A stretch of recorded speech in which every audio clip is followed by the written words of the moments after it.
everybody. Thank you. Michelle, I love you so much. A few nights ago, everybody was reminded just what a lucky man I am.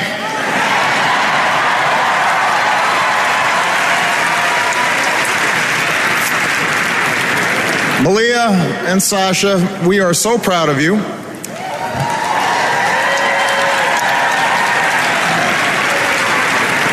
And yes, you do have to go to school in the morning.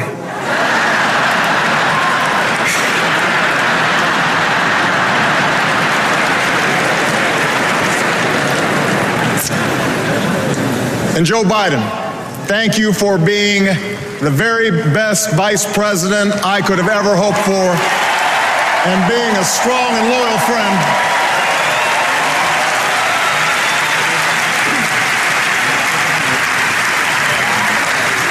Madam Chairwoman, delegates, I accept your nomination for President of the United States.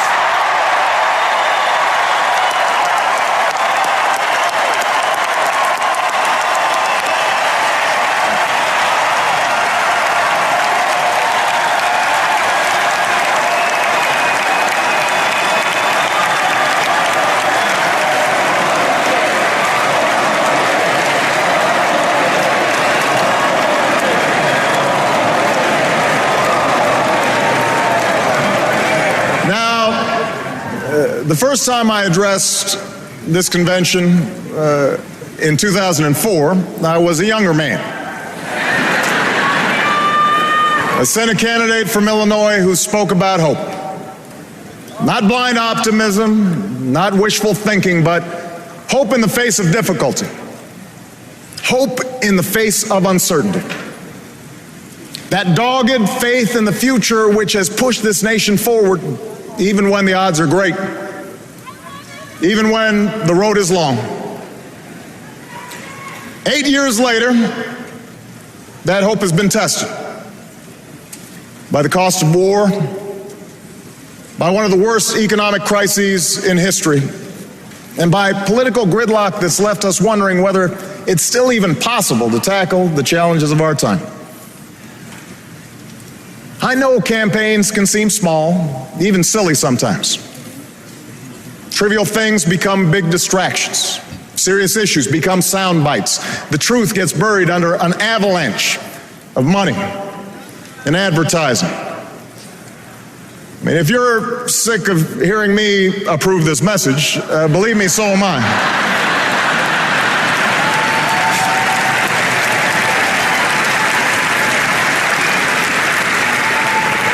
But when all is said and done, when you pick up that ballot to vote, you will face the clearest choice of any time in a generation.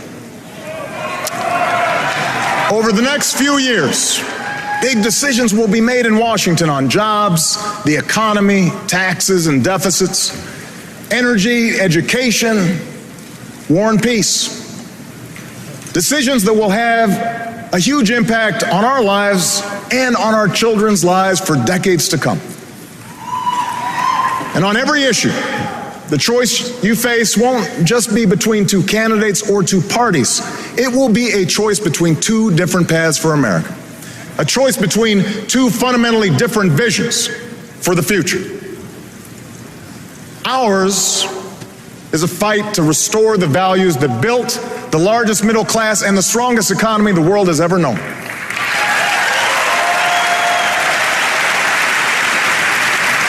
The values my grandfather defended as a soldier in Patton's army. The values that drove my grandmother to work on a bomber assembly line while he was gone. They knew they were part of something larger. A nation that triumphed over fascism and depression. A nation where the most innovative businesses turned out the world's best products, and everyone shared in that pride and success, from the corner office to the factory floor. My grandparents were given the chance to go to college, buy their own home, and fulfill the basic bargain at the heart of America's story. The promise that hard work will pay off, that responsibility will be rewarded, that everyone gets a fair shot and everyone does their fair share and everyone plays by the same rules from Main Street to Wall Street to Washington, D.C.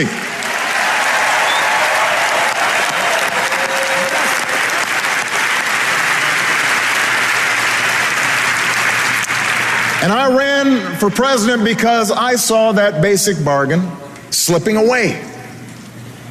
I began my career helping people in the shadow of a shuttered steel mill at a time when too many good jobs were starting to move overseas. And by 2008, we had seen nearly a decade in which families struggled with costs that kept rising, but paychecks that didn't. Folks racking up more and more debt just to make the mortgage or pay tuition, put gas in the car or food on the table. And when the house of cards collapsed in the Great Recession, millions of innocent Americans lost their jobs, their homes, their life savings, a tragedy from which we're still fighting to recover. Now, our friends down in Tampa at the Republican convention were more than happy to talk about everything they think is wrong with America, but they didn't have much to say about how they'd make it right. They want your vote, but they don't want you to know their plan. And that's because all they have to offer is the same prescriptions they've had for the last 30 years. Have a surplus? Try a tax cut. Deficit too high? Try another. Feel a cold coming on? Take 2 tax cuts, roll back some regulations, and call us in the morning.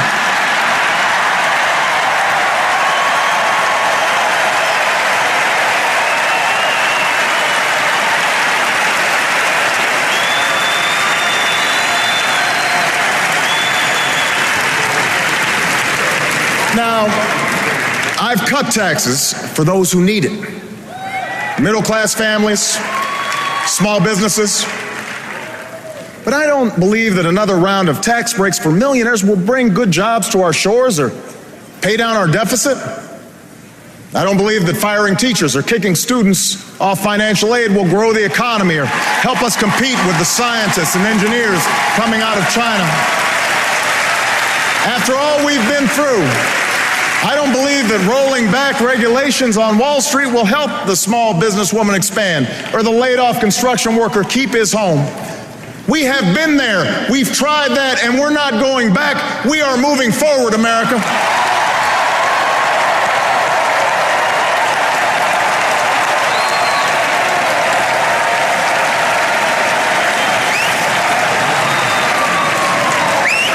Now, I won't pretend the path I'm offering is quick or easy. I never have. You didn't elect me to tell you what you wanted to hear. You elected me to tell you the truth. And the truth is, it will take more than a few years for us to solve challenges that have built up over decades. It'll require common effort and shared responsibility and the kind of bold, persistent experimentation that Franklin Roosevelt pursued during the only crisis worse than this one. And by the way, those of us who carry on his party's legacy should remember that not every problem can be remedied with another government program or dictate from Washington. But know this, America, our problems can be solved. Our challenges can be met. The path we offer may be harder, but it leads to a better place. And I'm asking you to choose that future. I'm asking you to rally around a set of goals for your country. Goals in manufacturing, energy, education, national security, and the deficit. Real, achievable plans that will lead to new jobs, more opportunity, and rebuild this economy on a stronger foundation. That's what we can do in the next 4 years, and that is why I am running for a second term as President of the United States.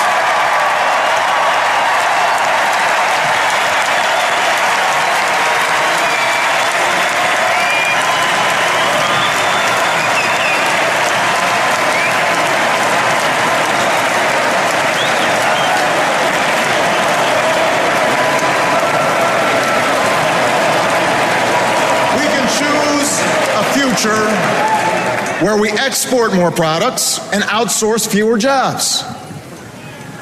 After a decade that was defined by what we bought and borrowed, we're getting back to basics and doing what America's always done best. We are making things again. I've met workers in Detroit and Toledo who feared they'd never build another American car.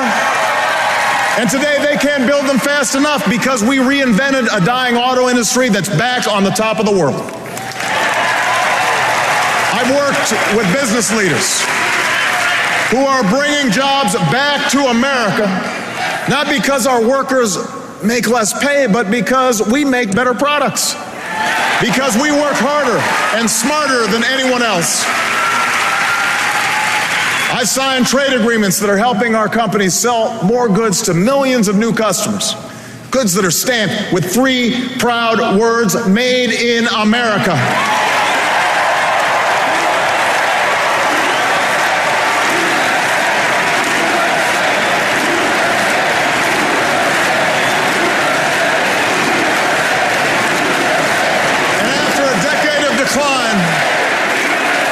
This country created over 500,000 manufacturing jobs in the last 2.5 years.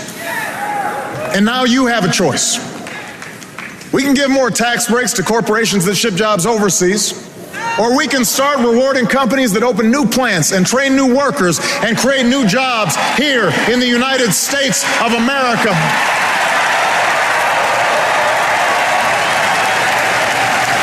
We can help big factories and small businesses double their exports. And if we choose this path, we can create 1 million new manufacturing jobs in the next 4 years. You can make that happen. You can choose that future.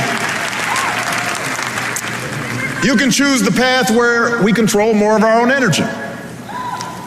After 30 years of inaction, we raised fuel standards so that by the middle of the next decade, cars and trucks will go twice as far on a gallon of gas.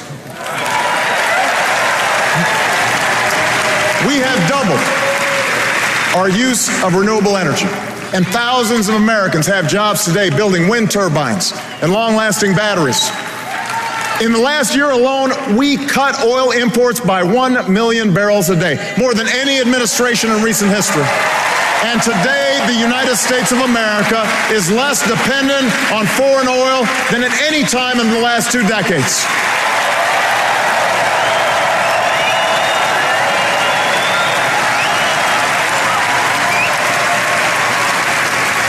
So now you have a choice between a strategy that reverses this progress or one that builds on it. We've opened millions of new acres for oil and gas exploration in the last 3 years, and we'll open more. But unlike my opponent, I will not let oil companies write this country's energy plan or endanger our coastlines or collect another $4 billion in corporate welfare from our taxpayers. We're offering a better path.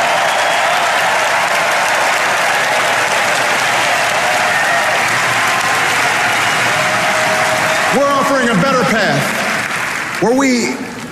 a future where we keep investing in wind and solar and clean coal, where farmers and scientists harness new biofuels to power our cars and trucks, where construction workers build homes and factories that waste less energy, where we develop a 100-year supply of natural gas that's right beneath our feet. If you choose this path, we can cut our oil imports in half by 2020 and support more than 600,000 new jobs in natural gas alone.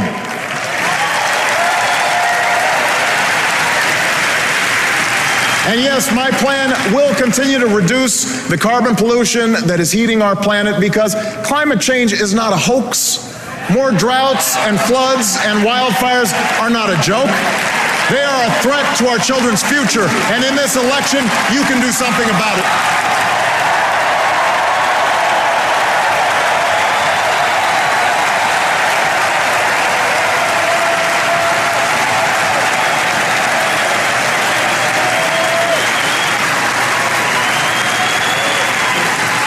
You can choose a future where more Americans have the chance to gain the skills they need to compete, no matter how old they are or how much money they have. Education was the gateway to opportunity for me. It was the gateway for Michelle. It was the gateway for most of you. And now, more than ever, it is the gateway to a middle-class life. For the first time in a generation, nearly every state has answered our call to raise their standards for teaching and learning. Some of the worst schools in the country have made real gains in math and reading. Millions of students are paying less for college today because we finally took on a system that wasted billions of taxpayer dollars on banks and lenders. And now you have a choice. We can gut education, or we can decide that in the United States of America, no child should have her dreams deferred because of a crowded classroom or a crumbling school. No family should have to set aside a college acceptance letter because they don't have the money. No company should have to look for workers overseas because they couldn't find any with the right skills here at home. That's not our future. That is not our future.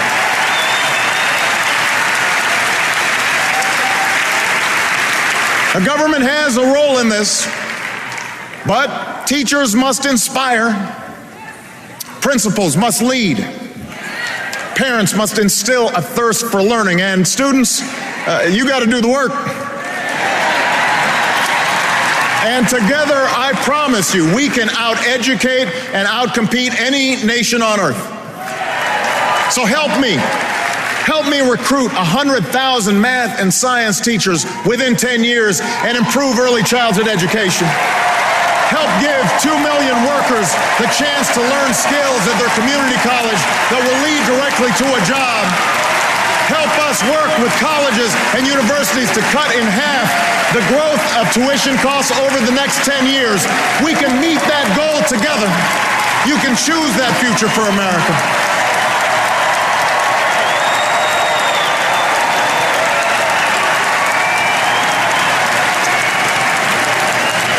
That's our future. You know, in a world of new threats and new challenges, you can choose leadership that has been tested and proven. 4 years ago, I promised to end the war in Iraq. We did. I promised to refocus on the terrorists who actually attacked us on 9/11, and we have.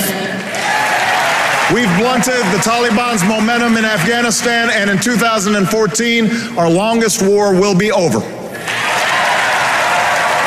A new tower rises above the New York skyline. Al-Qaeda is on the path to defeat, and Osama bin Laden is dead.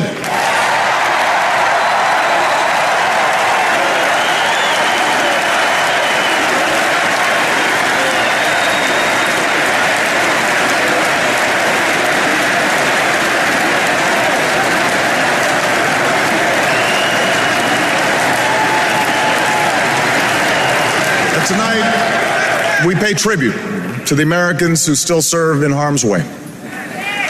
We are forever in debt to a generation whose sacrifice has made this country safer and more respected. We will never forget you. And so long as I'm Commander-in-Chief, we will sustain the strongest military the world has ever known. When you take off the uniform, we will serve you as well as you've served us, because no one who fights for this country should have to fight for a job or a roof over their heads or the care that they need when they come home.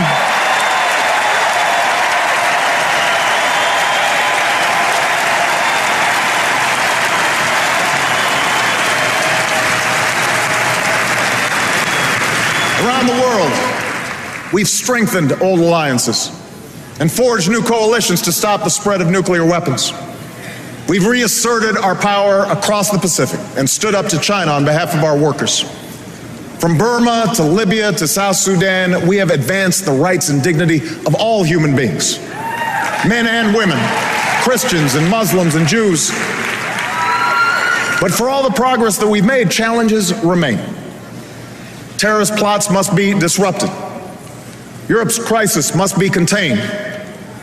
Our commitment to Israel's security must not waver, and neither must our pursuit of peace.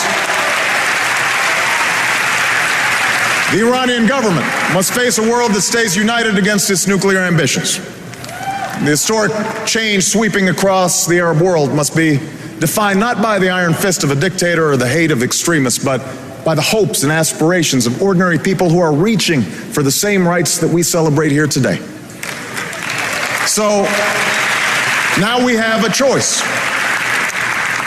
My opponent and his running mate are new to foreign policy. But from all that we've seen and heard, they want to take us back to an era of blustering and blundering that cost America so dearly. After all, you don't call Russia our number one enemy, not Al-Qaeda, Russia, unless you're still stuck in a Cold War mind warp.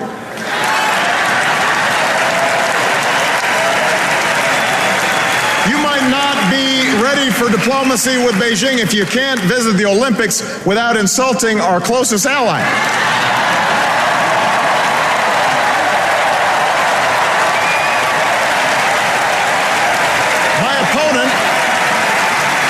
My opponent said that it was tragic to end the war in Iraq, and he won't tell us how he'll end the war in Afghanistan. Well, I have, and I will. And while my opponent would spend more money on military hardware that our Joint Chiefs don't even want, I will use the money we're no longer spending on war to pay down our debt and put more people back to work, rebuilding roads and bridges and schools and runways, because after 2 wars that have cost us thousands of lives and over $1 trillion, it's time to do some nation building right here at home.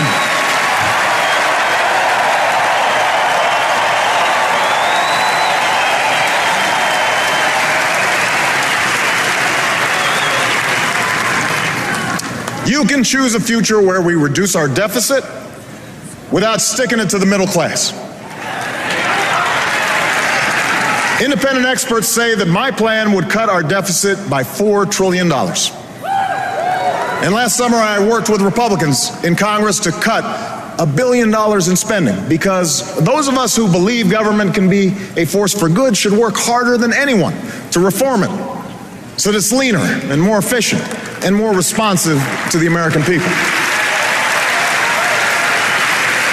I want to reform the tax code so that it's simple, fair, and ask the wealthiest households to pay higher taxes on incomes over $250,000. The same rate we had when Bill Clinton was president, the same rate we had when our economy created nearly 23 million new jobs, the biggest surplus in history, and a whole lot of millionaires to boot.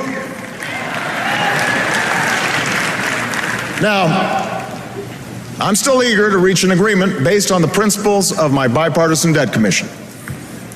No party has a monopoly on wisdom. No democracy works without compromise. I want to get this done, and we can get it done. But when Governor Romney and his friends in Congress tell us we can somehow lower our deficits by spending trillions more on new tax breaks for the wealthy, well, what Bill Clinton call it? You do the arithmetic. You do the math. I refuse to go along with that.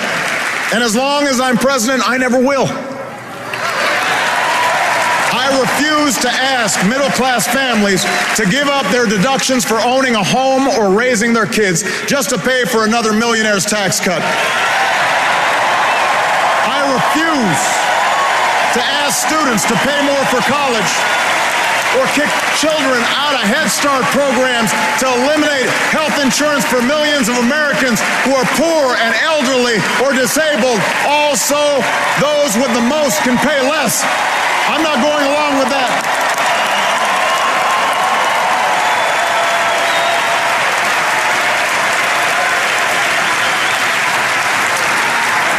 And I will never turn Medicare into a voucher.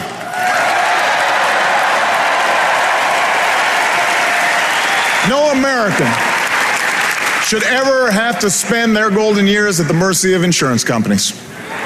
They should retire with the care and the dignity that they have earned. Yes, we will reform and strengthen Medicare for the long haul, but we'll do it by reducing the cost of health care, not by asking seniors to pay thousands of dollars more. And we will keep the promise of Social Security by taking the responsible steps to strengthen it, not by turning it over to Wall Street.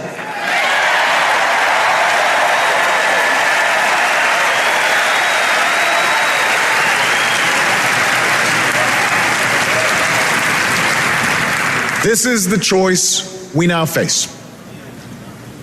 This is what the election comes down to. Over and over, we've been told by our opponents that bigger tax cuts and fewer regulations are the only way. That since government can't do everything, it should do almost nothing. If you can't afford health insurance, hope that you don't get sick. If a company releases toxic pollution into the air your children breathe, well, that's the price of progress. If you can't afford to start a business or go to college, take my opponent's advice and borrow money from your parents.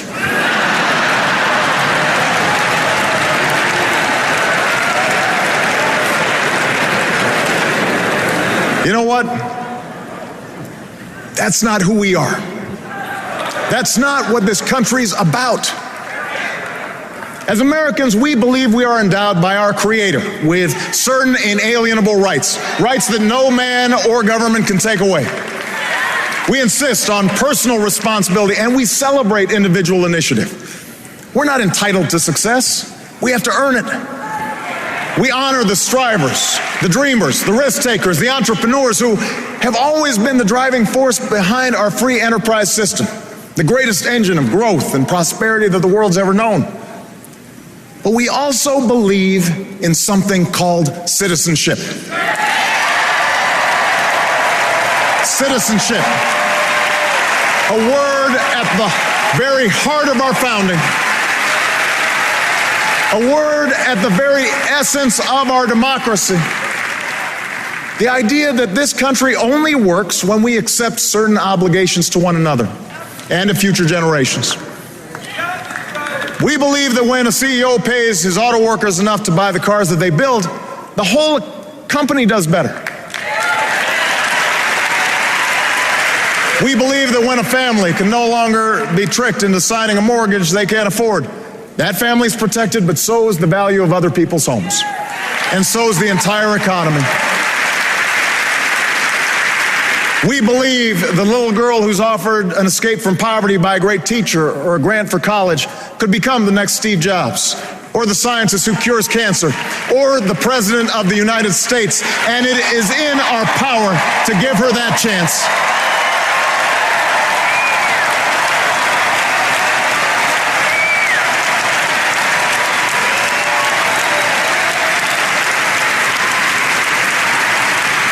We know that churches and charities can often make more of a difference than a poverty program alone. We don't want handouts for people who refuse to help themselves, and we certainly don't want bailouts for banks that break the rules.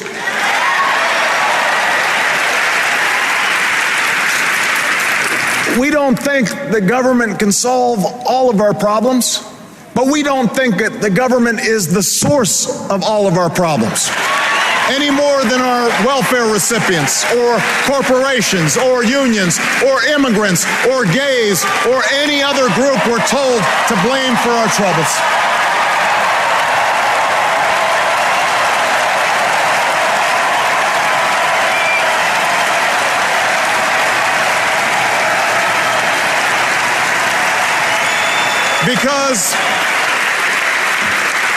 Because America, we understand that this democracy is ours.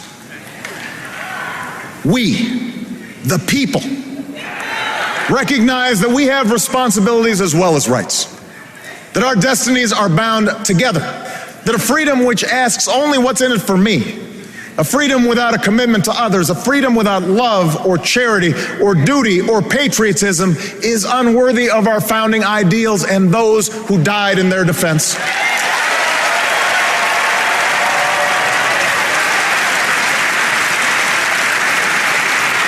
As citizens, we understand that America is not about what can be done for us.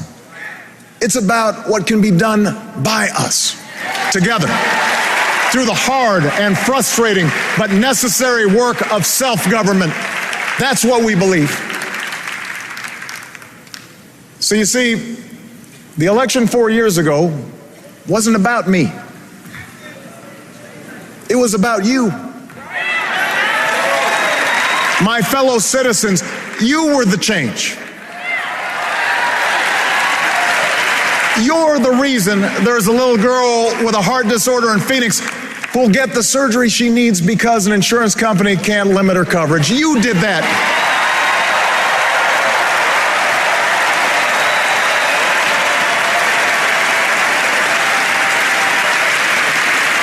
You're the reason a young man in Colorado who never thought he'd be able to afford his dream of earning a medical degree is about to get that chance. You made that possible.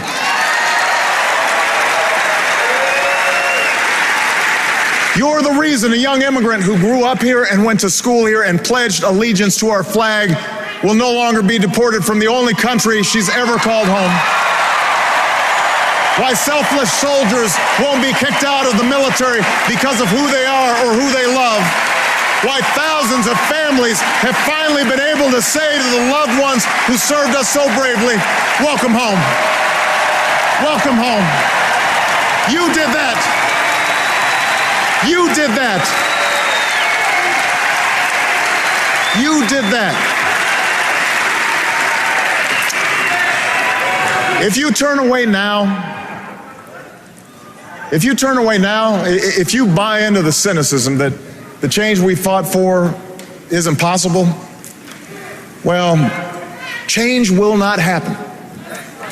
If you give up on the idea that your voice can make a difference, then other voices will fill the void. The lobbyists and special interests, the people with the $10 million checks who are trying to buy this election, and those who are trying to make it harder for you to vote. Washington politicians who want to decide who you can marry or control health care choices that women should be making for themselves.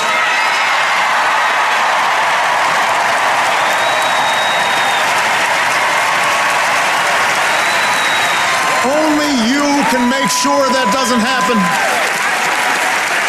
Only you have the power to move us forward.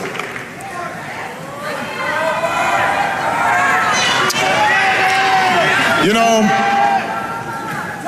I recognize that times have changed since I first spoke to this convention. Times have changed, and so have I. I'm no longer just a candidate. I'm the president.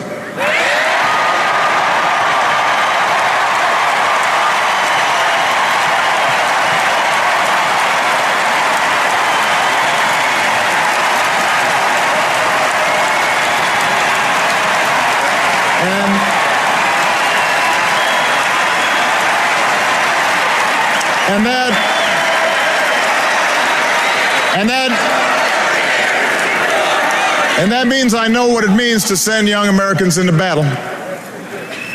For I've held in my arms the mothers and fathers of those who didn't return.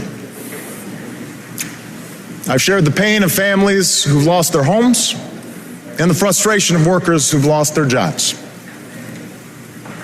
If the critics are right that I've made all my decisions based on polls, then I must not be very good at reading them.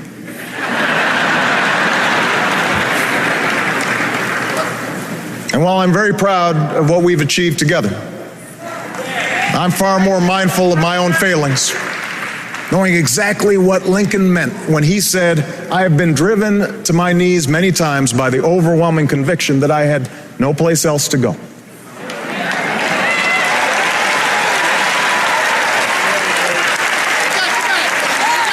But as I stand here tonight, I have never been more hopeful about America. Not because I think I have all the answers, not because I'm naive about the magnitude of our challenges, because of you. The young woman I met at a science fair who won national recognition for her biology research while living with her family at a homeless shelter, she gives me hope. The auto worker who won the lottery after his plant almost closed but kept coming to work every day and bought flags for his whole town and one of the cars that he built to surprise his wife. He gives me hope. The family business in Warroad, Minnesota, that didn't lay off a single one of their 4,000 employees when the recession hit, even when their competitors shut down dozens of plants, even when it meant the owner gave up some perks and some pay, because they understood that their biggest asset was the community and the workers who had helped build that business. They give me hope.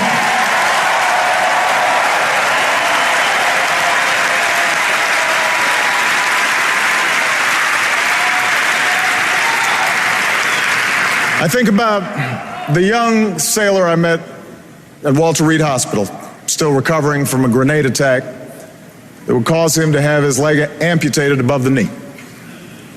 And 6 months ago, we would watch him walk into a White House dinner honoring those who served in Iraq. Tall and 20 pounds heavier, dashing in his uniform, with a big grin on his face, sturdy on his new leg. And I remember how a few months after that, I would watch him on a bicycle, racing with his fellow wounded warriors on a sparkling spring day, inspiring other heroes who had just begun the hard path he had traveled. He gives me hope.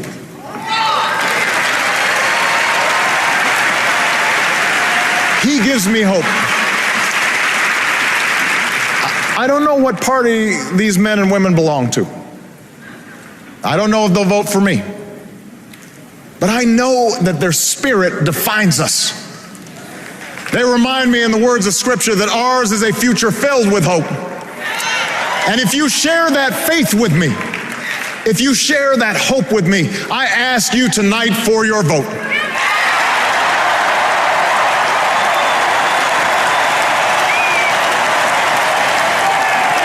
If you reject the notion that this nation's promise is reserved for the few, your voice must be heard in this election. If you reject the notion that our government is forever beholden to the highest bidder, you need to stand up in this election. If you believe that new plants and factories can dot our landscape, that new energy can power our future, that new schools can provide ladders of opportunity to this nation of dreamers, if you believe in a country where everyone gets a fair shot and everyone does their fair share and everyone plays by the same rules, then I need you to vote this November.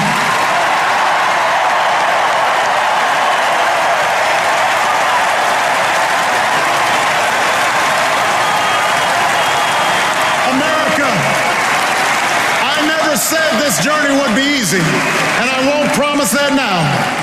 Yes, our path is harder, but it leads to a better place.